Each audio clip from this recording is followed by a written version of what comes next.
Springs Radio Real Estate Show. I'm Cheryl Garlock with Colorado Front Range Properties, your host. And you know, my special guest today is Andy Shin with AY Realty. Thank you for joining us, Andy. Well, you bet. Good to be here. Good. You know, we were just talking about here, presenting property, with your for sale by owner here, and how you need to make sure that you actually show it in really great shape. And, and you really got to start from the front. I always tell everybody, you got to start from the front with curb appeal. That's right.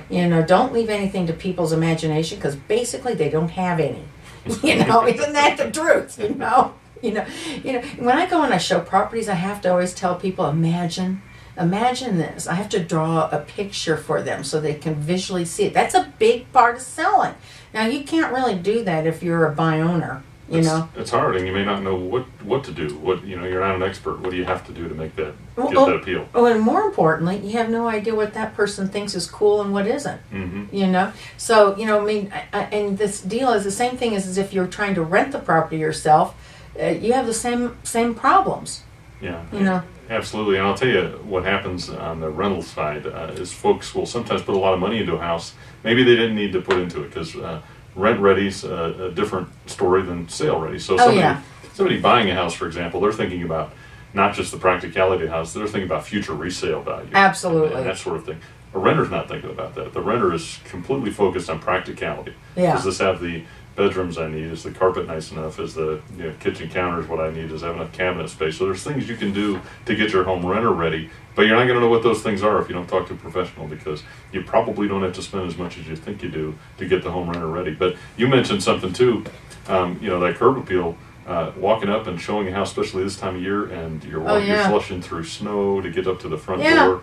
And that happens so many times, people trying to rent their house on their own, and they don't realize that you've just lost that prospect, because the next house they go to and the shovel's all nice and the sidewalk's all nice and shoveled and clean, that's going to be a better appeal. And if you're selling your home there, back to that curb appeal there, and I know it's winter, and you're right, you definitely need to have it shoveled and so that it's welcoming. Yeah. But, in the summertime, it's a lot neater and easier to put out flowers, on either side of your front door. And so you can't really do that in the wintertime, unless, of course, they're artificial, and then we all know. So part of the game is to not be so real. But anyway, try to find something that decorates your front porch area there, that especially if you're selling. I don't think that's so important for renting, but it's definitely important for selling, because it's a warm feeling that you're giving people who come into the house. Yeah, and people are looking at a lot of houses potentially. You want them to remember something. Yeah, absolutely there. Now, I always like to talk to you about having to negotiate the sale, or in the case of this,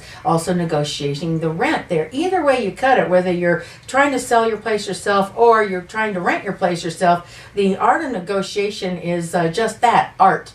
It sure is. How many folks out there, maybe they're trying to do it on their own. Are they a professional negotiator? Are they a professional negotiator in this field?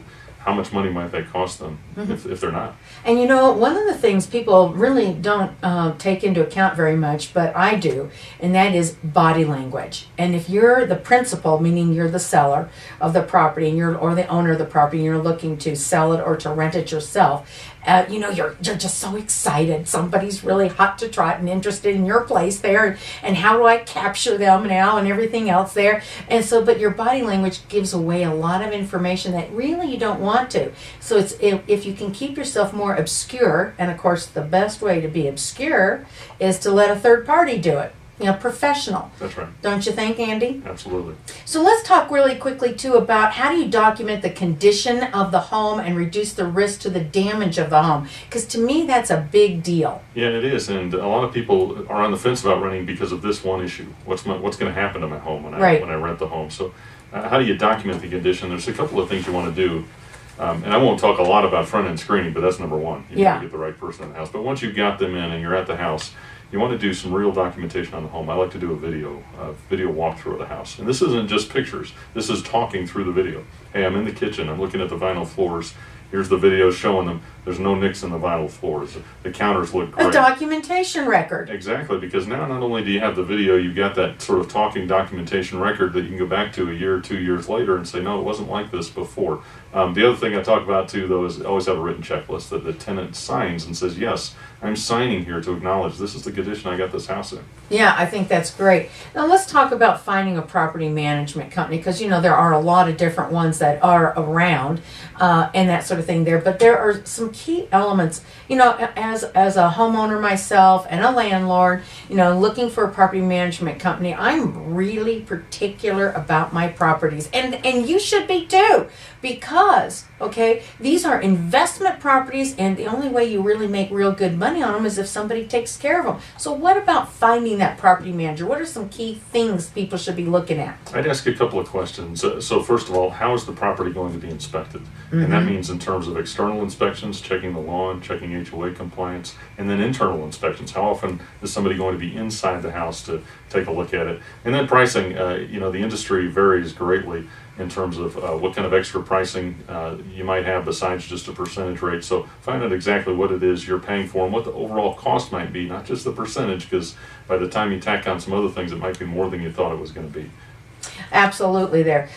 So also let me talk to you about if somebody does want to rent the house, and you'll say they eventually want to go ahead and move back into the property, how realistic is for them to expect their condition of the property to come back in the way they had really expected it? This is another big one. And a lot of military folks, they're leaving the area, but everybody likes to come back here, don't they? Oh, they do. Absolutely. You don't get a prettier setting than what we've got here. And we got cost control here for the most part. Absolutely. And a lot of people say, okay, well, then I want to do something with this house for a few years, but I don't want to come back to a house that's just trashed. Yeah, exactly. So, but I'll tell you what, if you've got a good property management company, and I talked about those inspections, if you've got frequent inspections and you've done the right front-end screening, you should have every expectation that you're coming back to a home that is essentially in similar condition as you left it. You're going to have normal things that break, just like if you were living there. When a renter's living there, you're going to want to get the furnace inspected every now and then. You're going to want to do normal maintenance on the home. But doing all of that, and the property management company can help you do that,